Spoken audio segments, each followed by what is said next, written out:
The relationship between Black Americans and Irish Americans is somewhat of a mixed bag. Many people seem to believe that both groups have a lot in common as it relates to their experience in the United States historically. In many cases, Irish indentured servants worked in the same fields as enslaved Africans. The Irish was only obligated to work the fields for a certain amount of years, then they got their freedom, while the African was sentenced to a lifetime of enslavement. Some have also suggested that the two groups share musical roots. Some music scholars have suggested that country music was created as a result of these two groups living in close proximity to one another. There are some who believe that tap dancing evolved from the Irish jig and clogging. I recently did a video on the origins of tap. I personally don't agree that there was a connection. There's also a dark side of this relationship that surfaces around the 1840s. While it is true that the Irish didn't create minstrel shows, however, Irish Americans were the predominant participants in these performances. Now, what might be surprising to most, minstrel shows didn't originate in the South. To the contrary, they originated in New York. The connection between the Irish in New York during the late 1800s and those Irish Americans drafted in the Civil War is quite interesting. Irish Americans were so upset that they were being forced to fight for the Union Army during the Civil War. They became increasingly outraged because Black people were not subject to the draft because they were not yet citizens. They were not happy about fighting a war that might threaten the economic success that they had amassed in New York City. They knew going to war would possibly create an opening for Black people to fill these newly vacated positions. In the movie Glory, there was an Irish American drill sergeant in the Union Army who was assigned to train the Black troops. He was tasked to get them ready for battle during the Civil War.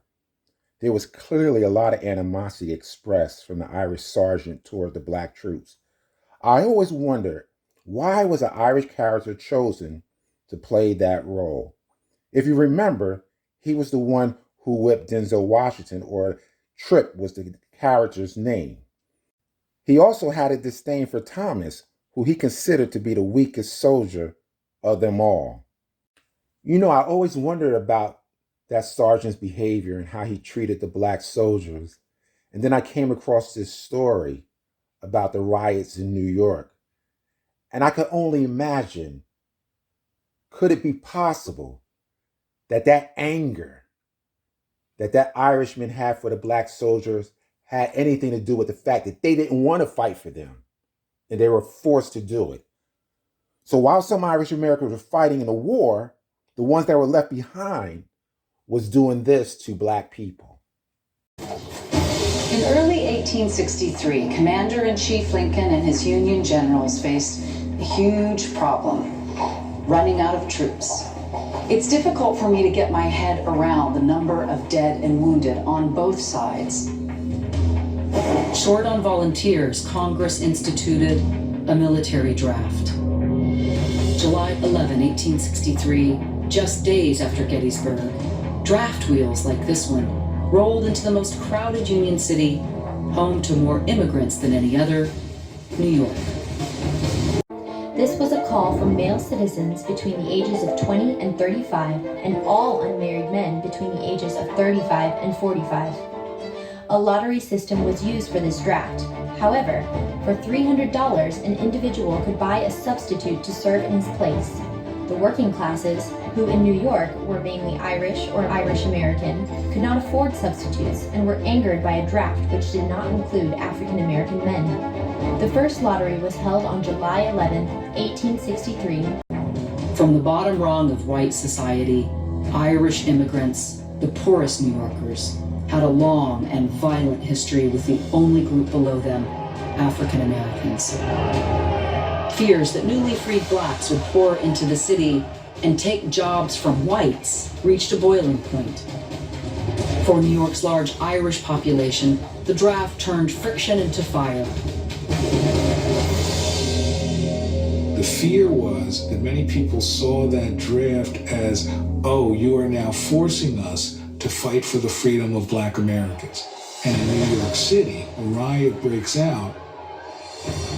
The protesters quickly gained speed, first setting fire to the draft office, then lashing out at the wealthy and businesses that employed blacks.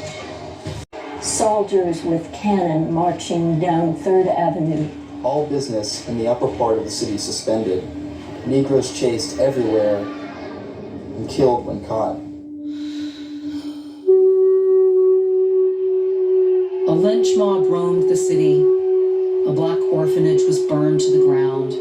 They murdered anyone, black or white, who tried to intervene. It's an example of how tenuous the notion of what the Civil War really was about. For some, they still felt the entire war was only about bringing the Union together and not doing anything for African Americans. New York City Mayor George Opdyke requested that the War Department send federal troops to help keep the peace. By July 15th, the violence had spread to Brooklyn and Staten Island. On July 16th, 4,000 federal troops from New York regiments arrived and were able to halt the rioting. Racial tensions in New York continued during the period. However, in 1864, a New York volunteer all-African American regiment marched through the streets before leaving for duty in the American Civil War. According to official records, the death toll was recorded to be 102 killed.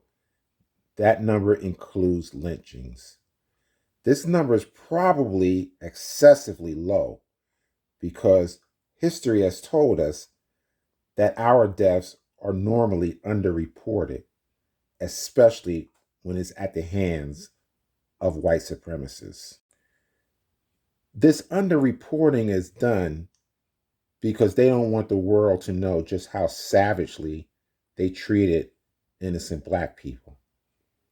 It's clear to me that the more we dig into this history, we will start to discover that there were many race riots in this country where black towns and lives were destroyed at the hands of white mobs.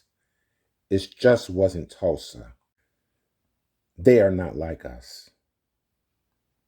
If you like this video, make sure you thumb it up, subscribe, and share this information. It's so important. Until the next time, peace.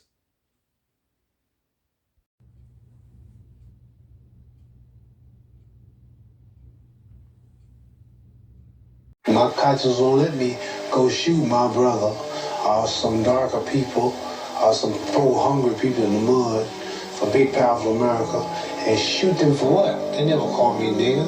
They never lynched me. They never put no dogs on me. They never robbed me of my nationality, rape and kill my mother and father. What I'm going to shoot them for what? How am I going to shoot them? Them little poor little black people, little babies and children and women. How can I shoot them poor people? Just take me to jail.